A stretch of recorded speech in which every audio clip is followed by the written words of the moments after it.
Awesome. Hello and welcome to the first ever episode of 5onFriday UK. I think this is something that's been brewing in the background. Finally, 5onFriday has made its way across the pond. To kick off with the first ever episode, we brought you one of the original founders of 5onFriday. We have Amy Quick. So she's been putting herself out there and making sure that we give us some great advice. She's been giving a lot of salespeople some really good tips. But it's a pleasure to be finally doing this, and I think we're going to have a lot of fun. So stay tuned. We're going to bring you a lot of good stuff over however long this goes on for. I'm going to kick off by throwing it straight over to one of the other UK greats, Kate Lewis. Kate, can you give a quick intro on yourself, please? And then throw it over to Costas afterwards. Oh, I quite like being known as a UK great, Alex. I'll get used to that. I might update my LinkedIn profile. I'm Kate Lewis, co-founder of E4Enable, lead the sales efforts there as a coaching platform. So I cannot wait to get deep into a coaching conversation with Amy. Really looking forward to it. Nice one. Over to you then, Costas. Do you want to give us a couple on... It's my turn. I'm sales director for a B2B conference organizer. We are swimming in money right now, as you can appreciate. And because of that, I have enough time to dedicate to do some coaching with Amy.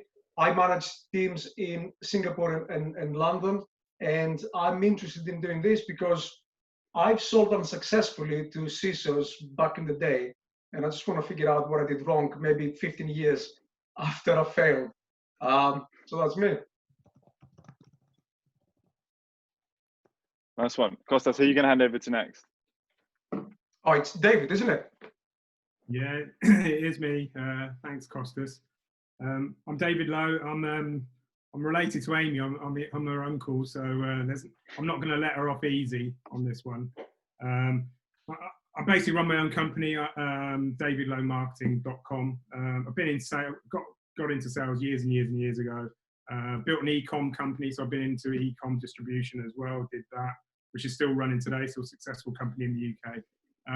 Got into business coaching back in sort of like the mid-2000s, done all that stuff. But I'm really into organic marketing, online sort of like marketing, helping people make it online, really, using Facebook mainly. So yeah, so there you go, that's me.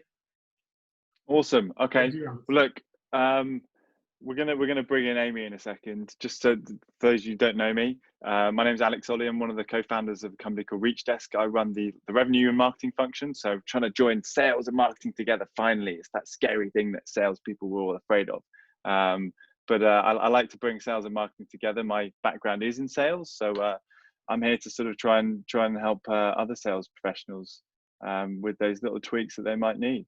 Super pumped for this. I think everyone else is going to be watching in the background, so I'm gonna just hand straight over to you, Amy, and let's give the UK audience a quick minute on yourself. I know you're pretty famous on LinkedIn anyway, but go on, tell us who the real Amy's really about. Yeah, well, first off, no pressure, right? Kate reached out to me and said, "Hey, it's your first week at Fortinet, and next week we want you to pitch your company product." And I was like, "Oh, all right, I guess this is going down." So thank you for that, for throwing me right in the fire, Kate. No, I'm looking forward to it. So yeah, I'm all over LinkedIn. I love giving sales advice and life advice, whether that's wrong or right. I've appreciated kind of the 5onFriday and being able to co-found that. And it started as a very much a grassroots, like, we're in the trenches doing these jobs day in and day out. We see what's happening in the real world, and the perspective that it gives us on, real-time coaching, if you will. So we just really wanted to be there, Francois, Patrick, and myself, to just help some other people that are in our shoes, or SDRs that are struggling and can't afford to pay for coaching and consulting right now.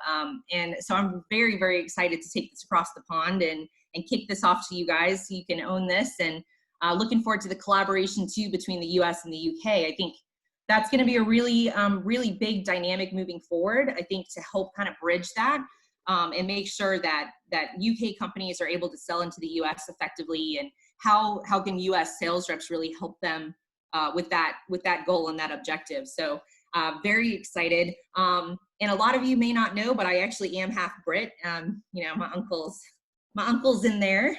he'll claim me, I think. But my mom's British. My dad's American Air Force. So he captured my mom in England when they were both drunk at a pub. So, you know, typical Brits, that's how we roll. So I bridge the gap a little bit. I'm, you know, US and UK, and I can change my accent in a minute. So if you want me to pitch in my British accent, I can do it. But it's probably going to suck because I'm a little sleep deprived. So forgive me. So yeah, that's a little bit about me.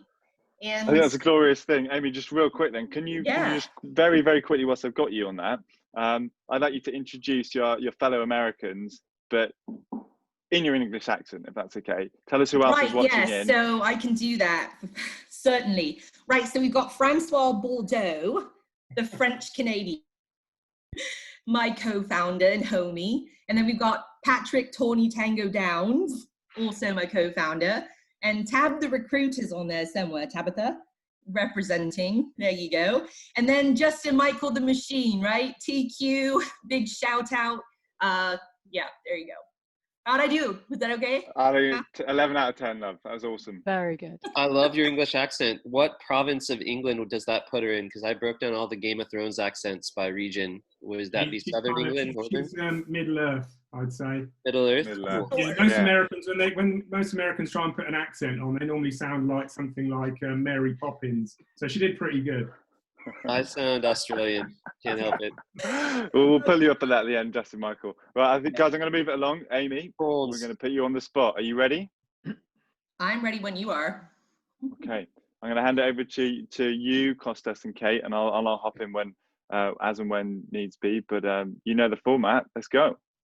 Yeah, so I'll give you a little backstory. Obviously, I'm a territory account manager for Fortinet. And I have a really unique role. I'm kind of an inside role that's going to be a hybrid between the field and inside.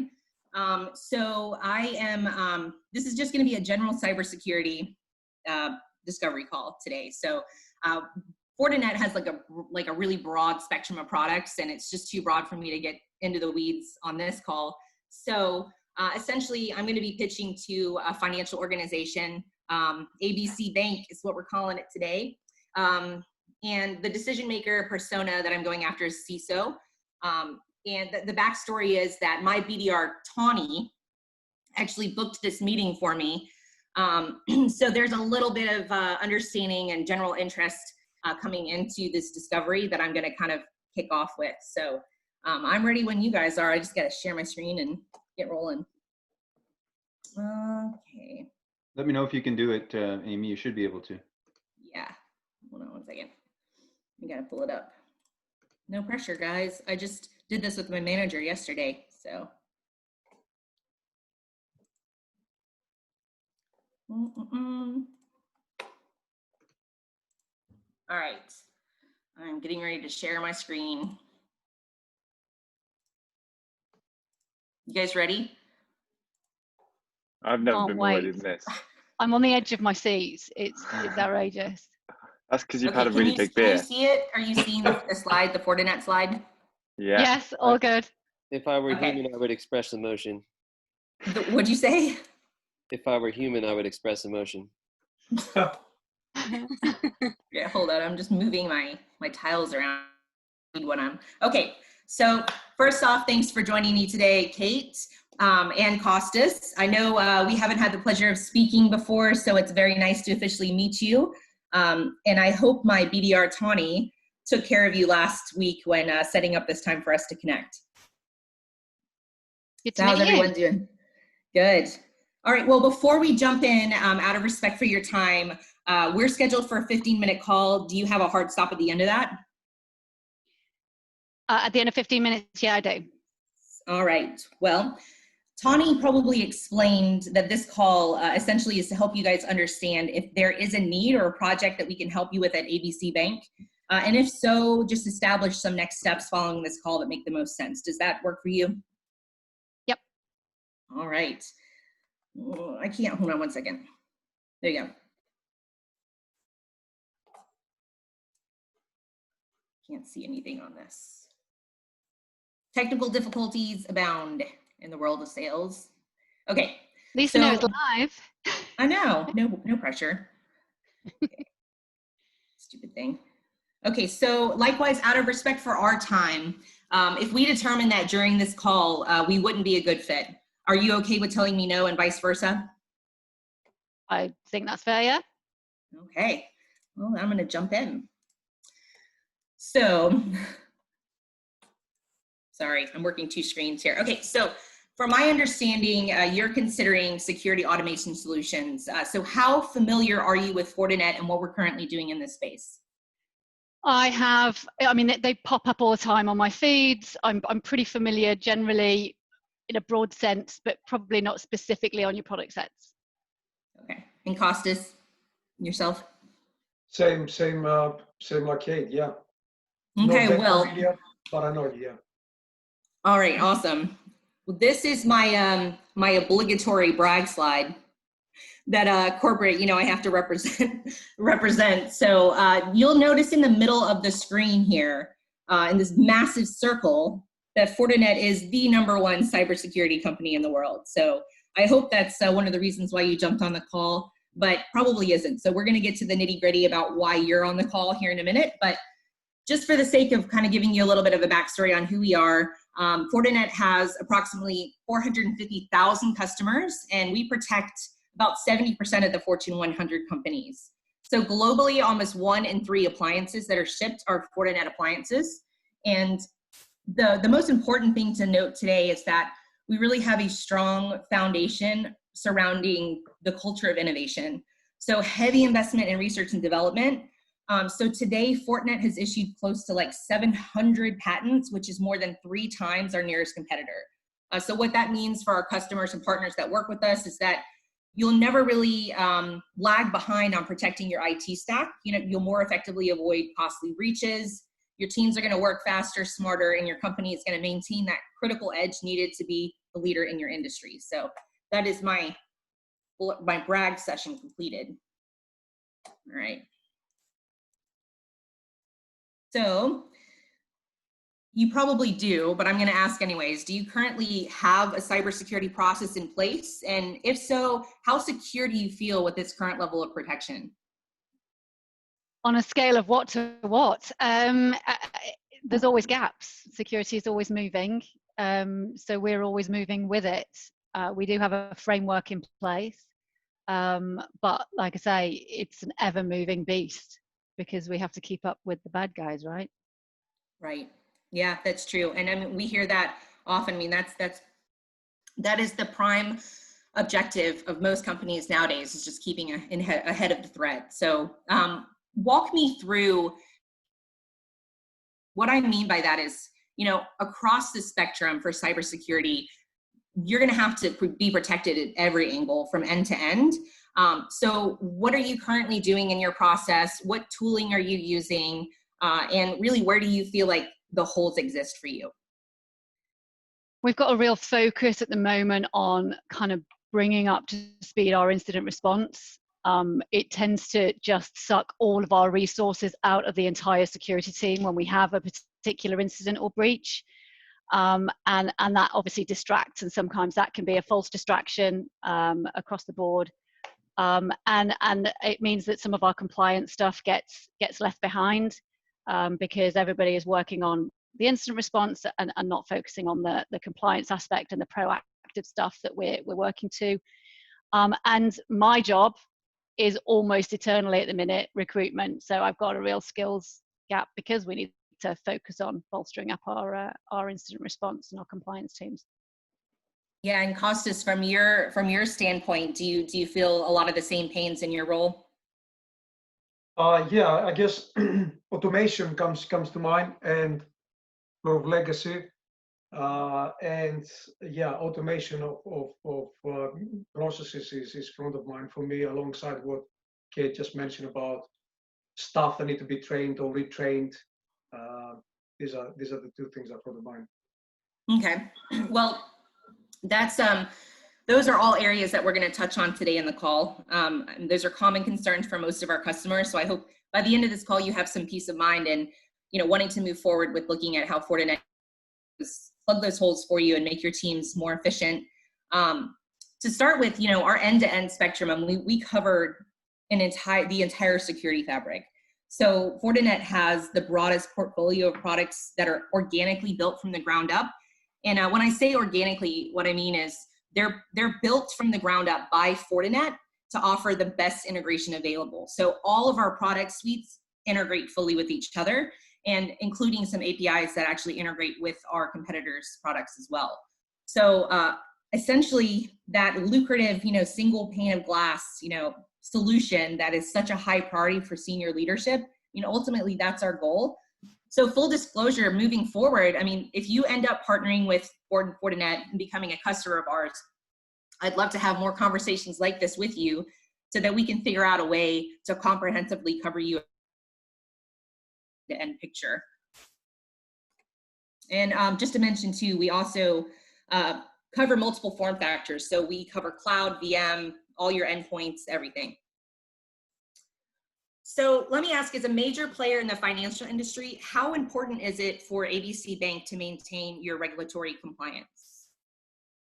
Well, we can't operate in most of the markets if we don't have that regulatory compliance ticked. So I'm questioned at the board every board meeting about it. Okay, so this is something that is a high priority for you internally. Have you had breaches that have complicated the regulatory concerns and led to fines and just SLA penalties even? Well, let's just say rather than releasing the fact that we've had a breach, I imagine, like everybody, there have been incidents. Well said. I won't put you on the spot, I promise. All right, any more than I already have, Okay, so that's obviously a concern for most of our customers, especially in like the financial sector, right? So let me ask you, how much on average do you think it would cost your company if you were the victim of a security breach? Gosh, I think we're talking in the millions. It's almost impossible to say because of the knock-on impact and the longer-term impact. Right. It's not just the initial breach, it's all the stuff that happens as a result of that. Right, and I'm sure you're the one fielding all of those concerns. They're all coming across your desk. So, well, the average cost right now, as we've calculated, is around, in Gartner and a lot of the massive IT centers, their companies, they're like acknowledging the fact that most breaches on average cost about 3.92 million as of 2019. These breaches exceeded 5 billion. So it's not slowing down. It's actually picking up because the threats are continuing to grow. The attacks are getting more and more complicated and hard to detect and find. And even companies with limitless budgets for security and IT are struggling to contain breaches when the right solutions aren't in play to protect them. So take LinkedIn, prime example. In 2012, they were breached through a complicated social engineering attack that actually stole user data from over 165 million users. But the crazy part about that was that it was announced in 2012 that 6.5 million passwords were stolen by attackers. However, it wasn't until 2016 that the full extent of the incident was actually revealed. So they were compromised for a mere 5 Bitcoins, which was around $2,000 at the time. So a hacker stole all that information for approximately $2,000. So on a scale of 1 to 5, with 5 being more important, how important is it for ABC Bank to prioritize breach detection and remediation? Well, I say it's priority 1 for me because our incident response is a focus area that we've got challenges. Great. All right. That's what I like to hear. These phone calls are great for talking about companies that want and need a solution. So I'm more than happy to discuss that further. Okay, so this slide that I have up now, hold on, I guess I should put it up.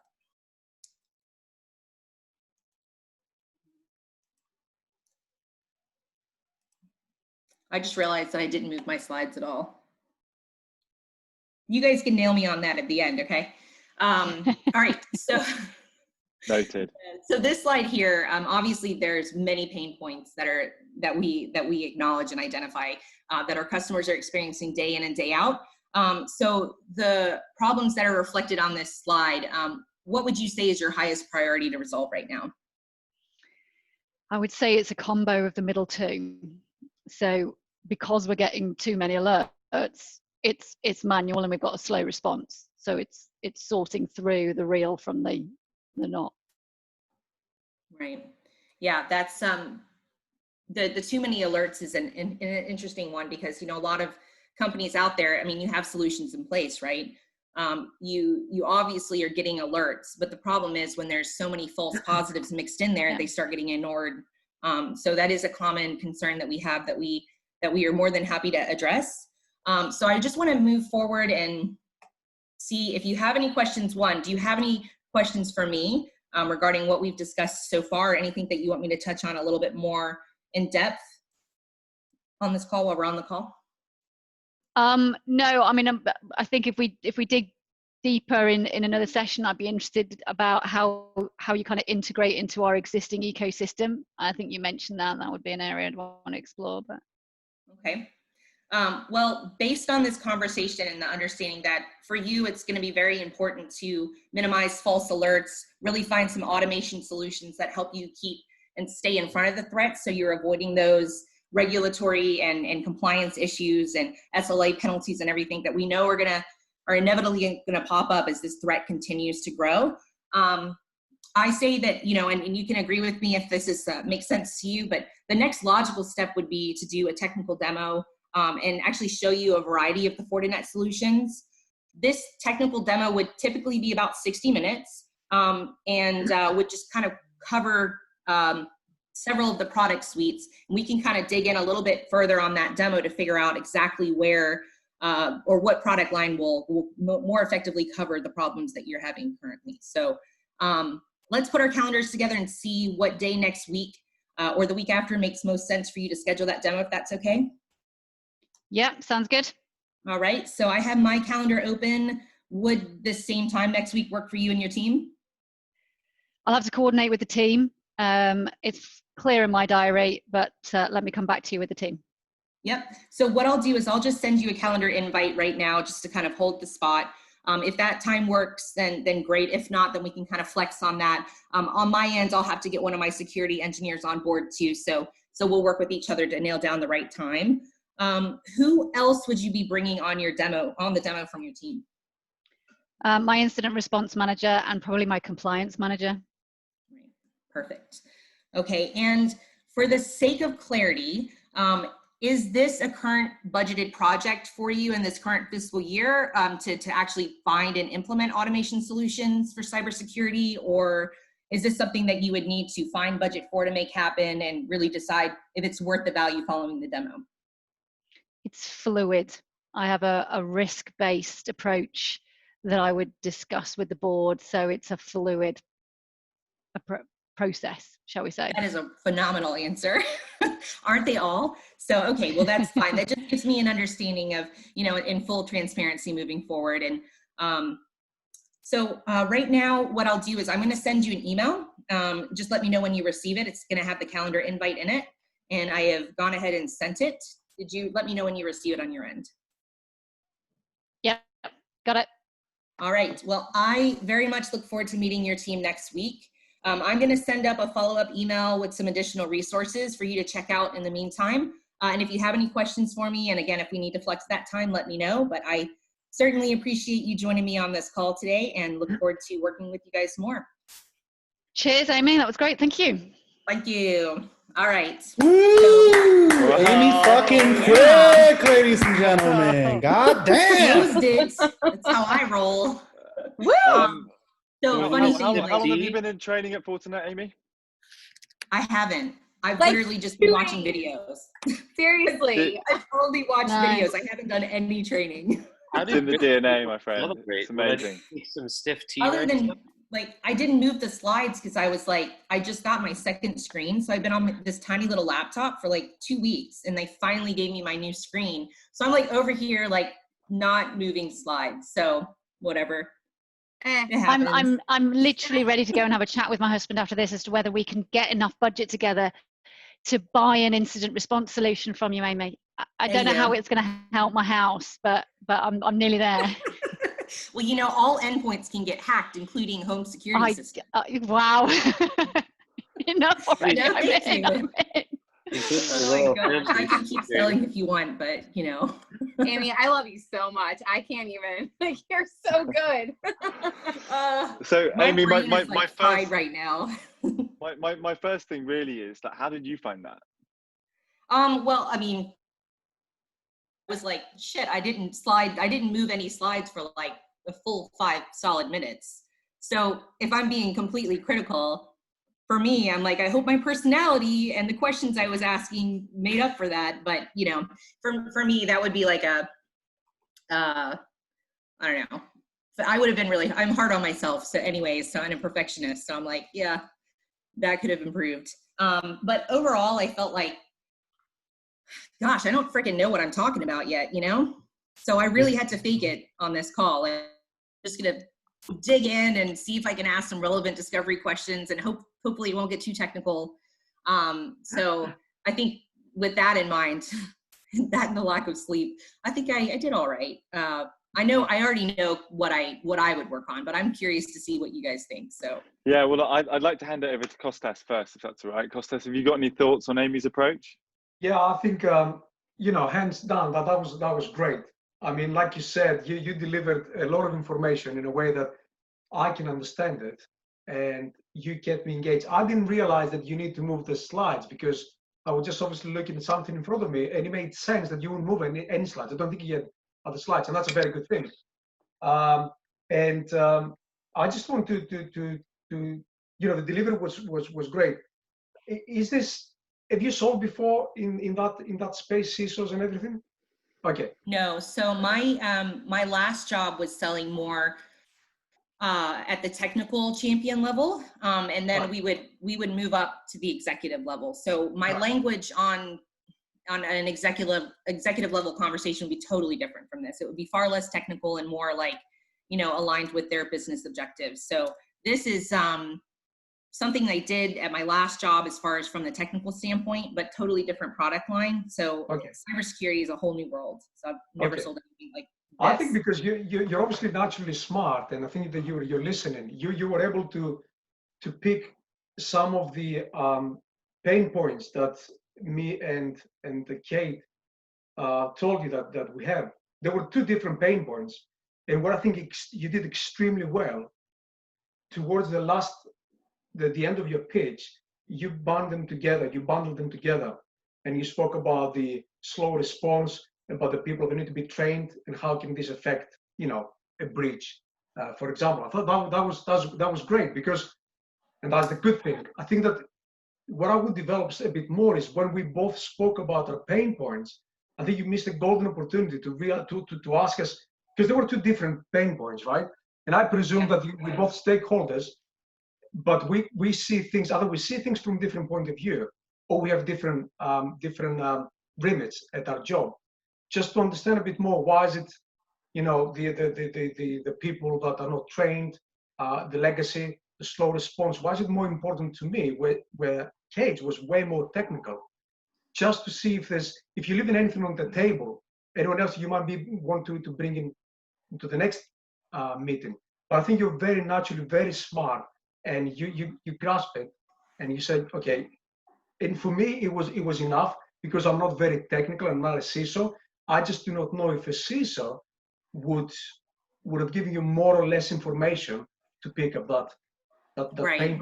But I think you did that. I thought that was exceptional. The one thing that I would like, actually, just because you can't be all nice and well done, Amy. I like the fact that you set the agenda in the beginning. I thought that was top class. You set the agenda, you knew exactly what you want to get out of it. I love the fact that you asked us what we want to get out of it. And I love how you opened the call. I wasn't as happy when how you finished the call, because you said, okay, who else will you be bringing to the next meeting? And I think that Kate was very generous, and she offered certain job titles that she would bring to the meeting. I always like to understand if there's a pain, and again when you sell to this level, there will be more than 1 or 2, 3 or 4 or 5 stakeholders, right? A breach of, you know, for a bank, it's a huge thing. It affects everyone. So I would like also, I've always liked to ask, okay, who else is affected, you know, if it was a breach, just to get an understanding of what the stakeholders, how many stakeholders are there, and then namely, so can we bring those stakeholders back to the next meeting? Because you just don't prolong that sales process, which by the looks of things, it's going to be long anyway. And that makes sense too. I like that, like actually rolling that in earlier in the call when she was specifically talking about like the regulatory compliance and who else on the team would be impacted by that. So yeah, I love that. That's a great. Mind you, it's because you're obviously in that training period and you have all that information, and it's to you maybe very natural who should come to the next meeting. I think that you should just ask, okay, who else is affected? Let people talk about who else is affected without necessarily naming individuals, but let them think about, okay, if this is a solution that will impact everyone, positive way, who else should be in that meeting? Because eventually there will be more than one stakeholders, definitely more than the two stakeholders you had in front of you. But I love it. You know, I just, I don't want to buy security, but if I would buy security, I would definitely buy, I'll sit in the demo, definitely. Yeah, well, you know, we also sell phone systems and wireless. And whoa, I'm not buying. I can sell you anything you want to buy. No, I really appreciate that, Costas. Thank you. I mean, that actually, I love your point on who else is invested in this, especially at the executive level. I mean, that makes sense. The more buy-in you have from everyone that's feeling that pain, the more successful that deal is going to progress. So that's a great point. I love it. I'm definitely going to use that. I think it's really great feedback, Costas. Kate, how about you? You were mainly in the other seat there, giving a lot of that information. But how did it make you feel as the prospect? I would agree with Costas. I don't think you needed the slides, Amy. I think that it was a strong enough dialogue that the slides I didn't notice. I genuinely, like Costas, I didn't notice that hadn't moved on. I thought we were just having a conversation. So I thought that was brilliant. I love the fact that you asked me to prioritize. So you not only said where are your biggest focus areas right at the beginning, but later down the line, because I'd said a couple of things, you said if you were to prioritize, where is that in your priority? So you really got a sense of that. And I like the fact that you made it relevant with the financial services. So you gave credibility into the financial services aspect of it. I think that was absolutely brilliant. I think the only thing that I felt you could have put me under the pressure a little bit more, and just dug into the impact. So when I said, okay, this is a focus area for me, it would have been like, why is it such a focus area? You know, what sort of pressures is that causing you? How much time are you diverting away from what you'd want to be? You know, is it causing an impact to your overall projects? There were some little sort of snippets left on the table there that I was dying to splurge out there. But you made it all relevant. You kept summarizing. You kept coming back to it. Again, I started writing down when you wrote 700 patents. I wrote the word, now don't take this, there is a good bit. I wrote the word boring next to 700 patents because I thought, what? But actually, I then wrote, but you brought it back to why that's relevant, because you said something like, and that means we're ahead. We're not, you know, we're innovating all the time, and that's good for our customers. So you brought it back rather than just throwing a fact out there, which was brilliant. The only other thing that I wrote down was single pane of glass for everything is security. Don't just I know. It's an I hate it too. I was like, yeah. I'd love to just sit down and figure out like a new marketing term that we can use for that. And we'll use that for a solid year until that one's played out, because that's actually feedback I've gotten from selling is that, like I went to this C-suite meeting and all the C-levels were saying, single pane of glass, bleh, you know, on AI, same thing. They're like, oh, everything's AI. Like it's just dudes coding in their basement. It's all it is. And they're true. Like, they're like, don't spit jargon. So for me, sometimes I'm like, I really don't want to say this. Like, how do I say this without using jargon? Yeah. So I totally feel you. I was typing that and it was hurting my brain. Yeah, no, I still wrote underneath that you got relevance there. And at the end, I love the fact that you summarized the problems back to me and focused in on the fact that that's where we'll deep dive in the demo. So yeah, that's Thank you. I thought it's great. Yeah, I that's awesome. That's appreciate awesome that. feedback. I don't have too much to add on to that myself, to be honest. There's some moments of gold there, by the way. One bit that I love the most is the this is my bribe slide. Yeah. I mean, You've just made be this, honest. you made it just like, I kind of got to show you this, right? This is great, and you put some humor into it. I'm such a big fan of like humor in sales, particularly with a product like this. And you're just like, those are all the good bits. You're kind of bigging yourself up, but you're allowing your prospect to kind of level with you a little bit. So I think that was great. My favorite bit, and then Justin Michael put this in the chat as well, the upfront contract. Now, the reason I want to really highlight this is for the sales reps out there who are particularly getting started right now. The difference between the 1% of the really good reps, just like you, who can get that bit nailed and are ballsy enough to go down that route, who have that upfront contract, give your prospect a way out. Right? That is such a good tactic to play right at the beginning. This is what we're going to talk about. And if you don't feel it's going the right direction, I'm giving you a way out. And that builds the most trust you possibly can right at the beginning. So those are like some of my real highlights that I want to kind of just put out there for everyone who's going to be watching this. Love it. What do you want to get out of the call and everything? You've shifted some really good moments of humor. I agree with Costas and Kate. I actually don't like slides in general, to be honest with you. I actually think you have such an amazing personality. Just, I don't want to get in trouble with your boss or anything. Just put a black screen up. And just put a black screen up. It'll just say threat. It'll just say threat on there. But you, as we say over here, Brits, you've got the gift of the gab. Use that, right? So you've almost given yourself that negative feedback, and actually, I think it's a good thing.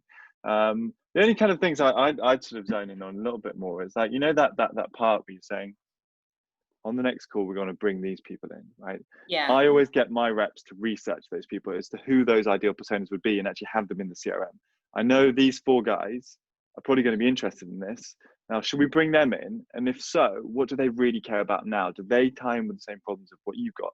So that next call, you are super prepared. You can cut that first 10 minutes of boredom out, and you can go, I understand this about you guys. And then you want to add. It's such a nice way to enter the next meeting. So to really sort of get that. And then the thing I always teach as well is like, at the start of the call, we agreed this. Do you feel we covered everything? Yeah. Do you really feel, or is there anything we missed there? Those are kind of my only 2 points. They're tiny little things, right? Next call, kind of prepare and connect the wagons, as I say. Let's get those next people in. I think we should be bringing these people in as well, because prospects often forget that. Right? They often just go, I'll probably just bring these 2 in. And then you realize, we've got to do another call afterwards. Whereas if you can be prescriptive and say, I've looked into your business and these are the 4 people I think we should also include. Also, what do they care about? Then that next meeting goes really well. Those are the only bits I can really give you. The rest of it was pure gold. I think you did an awesome job. Well, first, thank you. I think you're being very generous, but I appreciate it. That's awesome. I love the idea of like knowing more about their business than they do, or at least having the sense that you're like, hey, I've done my due diligence and my research. I hate it when reps come on calls and they don't even know the industry, that the customer is operating in. So, David, what have you got? I agree with everybody else. I trusted him to bring so much to the table. You actually, yeah, that's right. You actually covered, because I'm less sort of like out in the bigger industry world, if you like. But you covered what I call the 4 Qs in the sales process as well. So you did all that. You kind of I've written all this down actually. You did the internal, external stuff, which is important in sales. That's really important as well. So and you cover the future. So you're future pacing in your presentation, and you paint the picture, which is important to start with. But I agree with what the guy said and Kate said, that you kind of I think we spoke about this before. You're saying this isn't for everybody, and it might not be for you, but let me know if it isn't. And that's great. I mean, I agree with Alex on that up front. You should do that, because you get rid of the tire kickers then, as we call it in the industry, and you're not wasting your pitch on anything. You went through the wall as well, what I call the wall, and talking about resources and what Kate was talking about. I agree with that. But you also did the trial close bit as well, and setting people up at the end, which is important in sales as well. But I love the bride bit as well, Alex, because I learned this from a guy called Frank Kern. You should always be upfront with people. You You just say, hey, I've got this great thing, I want to give you some help and show you what I'm doing, some free help, but there's a thing at the end that's going to, but I'm going to try and send you this at the end. It's what he used to say. And it's my big bribe is at the end, so that's a great thing. Really good. Yeah. You did great. You take after your mother. You just don't stop talking. She's going to see this. She's never going to let me live that down. Every time I accomplish something in my life, right? My mom, she's so funny. She'll say, well, you do take after me. Yeah, and exactly. I'm like, why do you own every victory, mother? Well, that's one other thing as well. You are just, your presentation was amazing, because I was thinking, well, how long has she been with this company then? Because you know this stuff. I mean, you must have just this photogenic memory anyway. But it's not just about that. It's about you understand what you're talking about. Okay. Yeah. And you've got to have a passion as well in sales, guys, haven't you? You've got to believe in what you're selling. And you did that, and it's cool, yeah. Yeah. So we're going into business together now, right? So we're getting our checkbooks out, but I have a bigger question to ask. Yeah. All right. Are the guys on the other side of the pond getting their checkbooks out? We've got a little bit more time. I kind of want to open it up to Tabitha, Justin, Michael, Patrick, Francois. Got quick tips on your homie from that side of the pond? Yeah, that was amazing, Amy. I've never seen you or heard you sell before, so this was like a aha moment for me. It's like I saw Jesus Christ in the clouds. It was amazing. But the biggest thing I'd say is I'd like to hear you really just fucking nail the pain hard. Like, you got to the top of it, but I feel like there's so much farther you could have gone.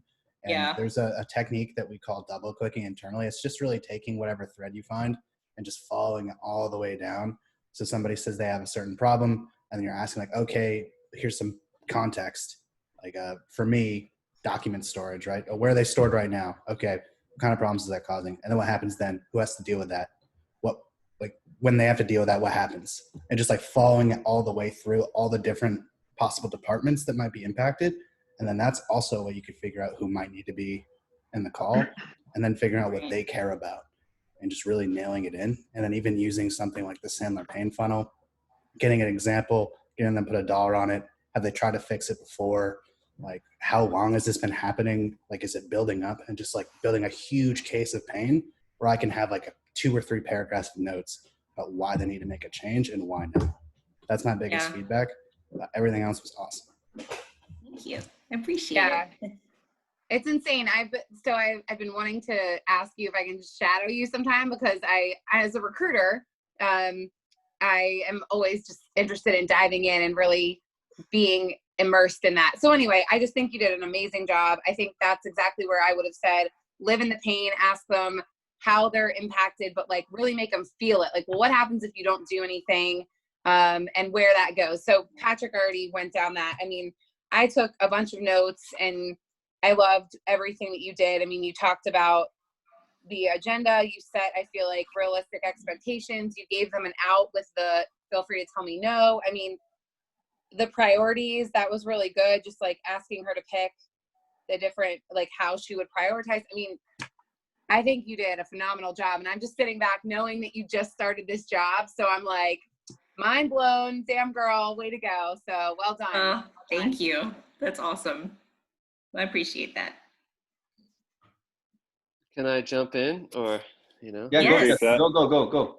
throw on some TLC waterfalls and get going?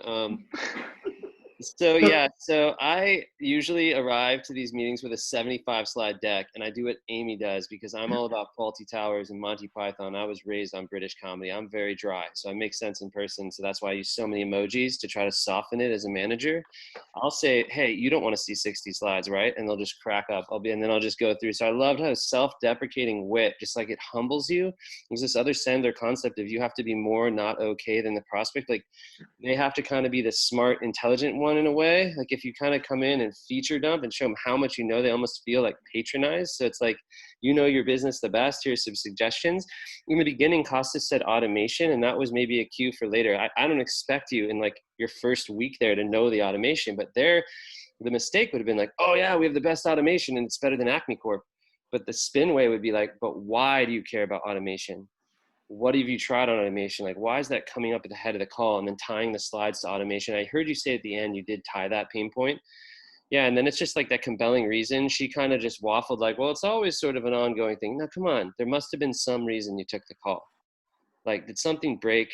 Did you read an article on a breach and you're scared?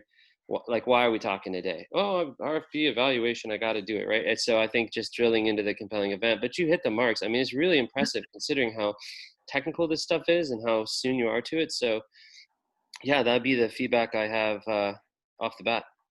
Yeah, I love that, the compelling reason for the call. So I don't know, for me, I think brutal honesty is so important. And I mean, and you have to balance that, I think, with humor and personality, because if you come at it and you're just like hard as nails, super boring, like, let's talk business, people, like, they're going to shut down. But one of the things that I wanted your feedback on too was like kind of in the middle of the demo, when we were on the screen with the full product line, I thought about it and I was like, I really want to, matter of fact, I don't even know if I showed that friggin' slide or not, but I wanted to, one of the things that I felt like I've done successfully in the past, and I don't know how you guys received it, but is kind of paint the picture of the future of our relationship, the customer, the sales rep relationship moving forward. I want to give them a sense that, hey, I'm not just going to drop a firewall on you and run and we're never going to talk again, because that's not what I'm going to do. The goal will be ultimately to partner at a much higher level, extend out this so we can partner on many different capacities moving forward throughout our partnership. How did that resonate with you guys? I mean, is it something you even remember me saying like, hey, I'm, hoping to sell you guys more stuff in the future if things work out? I mean, what's your take on that? Sorry, Kate, go on. Yeah, just from my perspective, yes, I remember you doing it. I think for me, it felt early in an engagement is the only thing that I would say. You've not earned your stripes, and you're right to say it because we haven't started engaging. But it was just a gentle nudge in that direction, and that was fine. If you're balancing on, look, we're going to totally laser focus on your problems in incident response and compliance right now. So I'm just going to flash through this slide, which basically tells you I'm not here just I'm here for you for the long haul, guys. That's absolutely fine and gets the message across. Yeah. But some of it is, it can be a little, it's a fine balance. It can be a little early.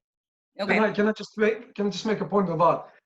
It may not be related, but when you were describing your business in the first slide, you said that you service 70% of financial institutions. You gave, I remember the 70%. I can't remember who you said. Fortune 100 companies. Yeah. Okay, 70% of Fortune 100 companies. That to me says big corporate. I will not get the support. So that's just maybe me, because last time I made the purchasing decision of a technology, I chose to go not with a big name, but I chose to go with a person that I felt I will have a relationship and I will be looked after after I've purchased the product. And thank God I made the decision because it paid off. But that leads me to a much bigger point that has nothing to do with your sales process, because I think we gave you enough feedback. Looking at the slides, and I do not know how much freedom you have to change the slides, by the very nature of the job, CISOs are not trustworthy. You picking up the phone, you tell them everything you say, it just doesn't, I don't believe that they work like that. Their job is to actually figure out how to protect the business. And I'm not quite sure that with the slides that you used and definitely the approach that you took, let's put aside the sales process, whether you build enough trust for this individual to want to continue or to want to consider doing business with you. Again, think about this, right? If I'm going to make a decision, a purchasing decision that could potentially not only save us money, but help the bank, the financial institution from going under if there's a breach, I need to be able to trust the solution and trust the business and obviously the sales process. So I'm not quite sure how to do that, but I would probably, when you were talking about the breaches and what LinkedIn, I think it was LinkedIn uses an example, I would try to bring it home. Like, do you have a specific example where your product helped a bank, a financial institution, from going under because there was no breach? I asked my boss for a use case. I was like, do you have a use case I can use, like a story of a customer? And we only had like 10 minutes on a call together, and it didn't happen. But I completely agree. Like being able to tie it back to okay, we did this for this customer. This is what we can do for you, and then some. And I totally agree that if I was doing this presentation legitimately for a CISO, I would not be nearly as low level. It would be much more focused on the business objectives. So that's a great point, and I completely agree with that. So yeah, I guess it's the trust point that I'm trying to get across, is that, you know, I need to be able to trust you, because last time I made a purchasing decision was £35,000. If these guys were to buy with the bank, it would be a huge decision, but it's their reputation, right? Right. My reputation is not at stake with what the technology I buy. So I believe that trust, it wasn't on the slides. I didn't say it. I didn't feel that I could trust the business. I can trust you, but not necessarily the business. And again, I relate this to the 70% of the Fortune 100. I'm thinking, well, I'm going to be a number. That's pretty much what I'm going to be about. That's a good point. And especially because I'm selling in the SMB space. So I'm selling to smaller companies. So I might hone my language in a way that's like more nurturing, and like, this is what the relationship will look like.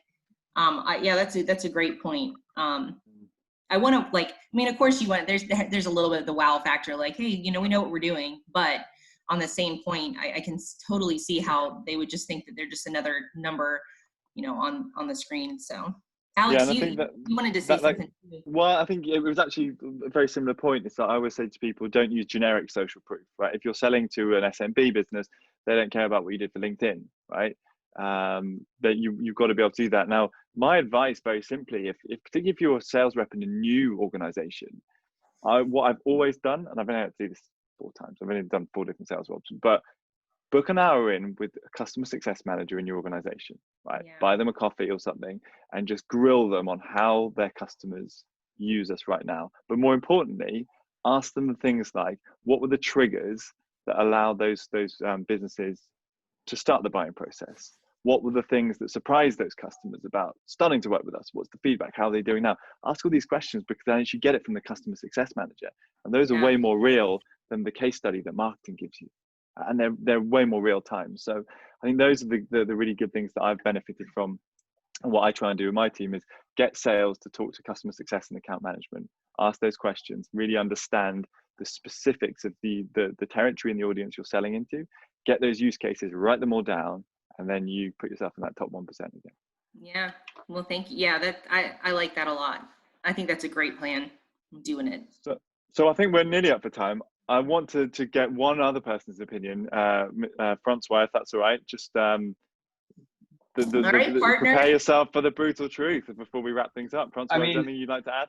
Well, I mean, the thing is, I'm still super in awe of, you know, Amy just being willing to be the first victim in a new job, right? So it's hard to add to a lot of the great compliments here. I mean, I think I'm still kind of in awe of just your bravery for putting yourself out there. But I think there was so many great tips, and I love a lot of what Patrick talks about, like right out of the gate. I call this like cliffhanger. Like, why are you going to give me a half an hour of time or an hour? Like get them right on the edge of their seat. Like, you really got to slap them in the face with, and not so much a statistic, but like put yourself in their shoes. And I think Costas brought a great point there around the SMB space. Like, it's a fine line, because I think SMB like the idea of kind of being big boy going into enterprise, but they want to be treated like, you know, small, a bit smaller, more intimate. So finding that right balance is key. But I don't have a lot of other things to add, because honestly, I think there's just so much good feedback from this group. And I think my guess is, like, you've got a list of notes, and I'm just looking forward to like version 2 of this that we can do in our, what do they call that? Like the Bachelorette, the 3 months. Yeah. There's 3 months retrospect. I know. And that one I'll share, you know, like my pipeline forecast and I'm really excited, and I appreciate this. I was very nervous. I mean, full disclosure, I've got a lot of shit going on in my personal life right now that's also like, I mean, I'm trying to learn a new job, got that going on, and then I was like, oh, okay, I guess we're just jumping in. But for me, it was like a testament in, okay, you got this. You know what you're doing, but you're also like, I'm like a sponge. Like, I feel like the more I do this stuff with everyone, the more I learn. Every time I'm on a webinar or a podcast or anything like that, I'm like, wow.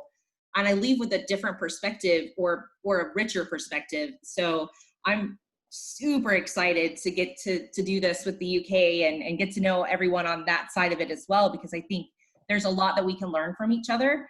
So I definitely appreciate, you guys challenging me, because I had to really step outside my comfort zone and go, all right, I'm just going to have to own this. So, and I hope I didn't let 5onFriday down.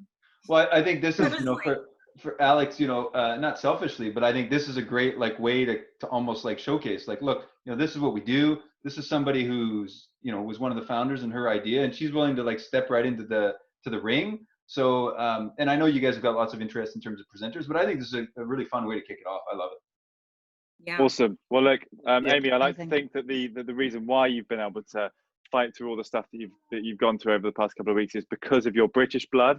But we're going to be we're going to be the good guys. It's we're joining forces here. It's awesome for myself, Kate, and Costas, and everyone else to be involved, and David as well, to make sure that we can bring this together. We're going to make sure that this is really awesome and that we build on the success that you guys have had. So hats off to you all. It's a pleasure to be part of this. This has been the first episode of 5onFriday UK, and watch this space for the next one. Love it. Thanks, everyone. Love it. Cheers, Nicely done, Amy. Bye-bye. Really nicely done. Stay on for 1 second. You stopping recording?